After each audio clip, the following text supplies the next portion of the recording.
Alright guys, so here's a look at our final zone, where I need to be heading, so I'm going to mark that. Looking down, I see this guy flying in, take aim. Fortunately, I'm able to get a hit on him, so he's able to retreat while I'm putting some more shots at him. I hear my guy shooting, which alerts me that there is someone else down there. So I turn my attention in that direction, not seeing him yet, and there he is. He's starting to jump through. So I try getting some shots on down there, but he's just weaving through. Can't get some solid shots on him, but I see shots coming from a different direction, so I'm constantly having to kind of be vigilant, make sure that first guy that I shot isn't going to come back around and deal some real damage to me. Fortunately, my guy's tossing grenades, and fortunately, he's got to continue to rotate, use his mobility, stay down low. So I'm pretty safe up here until the zone moves. So right now, I'm just trying to get some shots on, make people waste their heals so that they aren't at 250 for the last fight. So just trying to focus this guy, make sure that he's not trying to push me. But then, of course, I have to remember, zone is moving. So here's where I come down. I see that there's a guy running around right above that mountain. So I try to take a nice low approach to the mountain, so I land right below the top. I switch over to my shield to make sure that I can engage him pretty well. And I do. He's not able to get any shots on me there. And now he's essentially running for his life, which allows me to pull out my AR. He does try to do some damage on me here, which he does pretty successfully. That landing does deal 100 damage off the top. So that means that I have to switch over and take my heal. But it also gives me the opportunity to swap over to some... oh, I'm not able to swap over to anything. I see there's shots coming from up there. So I'm able to take some shots, show him that I mean business. And then that way he won't be firing at me as much because he sees that, you know, one sniper shot to the head and he's done. Back to the lobby, so I don't think he wants to engage that fight.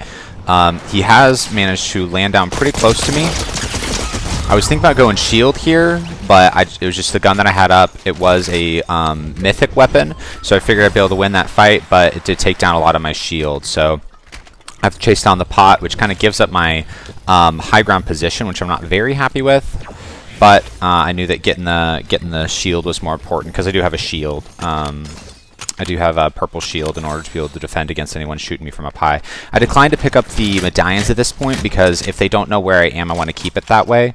So we're going to go ahead and leave that there, as I just don't think it'd be as advantageous as some may feel. So I see that there's only two guys left, and I see that up there, and I'm like, oh no, we're gonna have a guy that's kind of camping on me. So he's able to get a shot off, which is less than ideal, but fortunately I do still have one pot, so I'm able to take that, and also fortunately I'm able to get some cover from him here. So ideally I would just love to get like one sniper shot on him and just the game be done.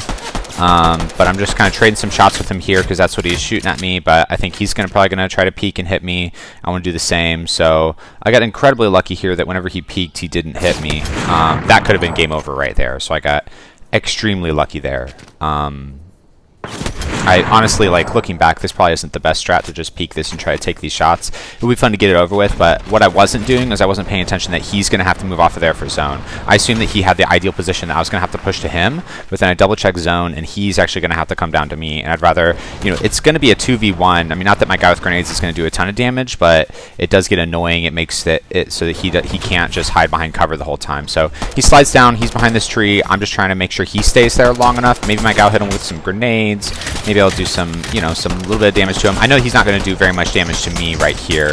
Like anything he does sneak around my shield, it should just be for my overshield, so it should be fine. So I think right there, since I hit him with a couple white shots, what that means is he got hit by my grenade guy. Hit him for 38 more, so I'm like, this guy's going to be piecing out. Yep, correct. He has mobility, so now I just need to keep pushing towards him with my shield, and that way any ground that he makes from using that mobility he can't use against me. This is one thing that I wasn't really prepared mentally for, him throwing down another one of these. I hadn't planned out like, hey, how am I going to try to get in this guy? But fortunately I didn't have to because he just jumps right out of his cover, which, I don't know. Maybe that was the right call. Maybe he was afraid of getting trapped in there because I was close. But at this point, my guy dies because it's like one of the final circles. So I use mobility to get down here. I get a little bit too far. Right here, I should have pulled out my shield, but I just didn't, which was on me. And it made this a little bit too close for comfort. So I was able to get my shield out and then able to get that win.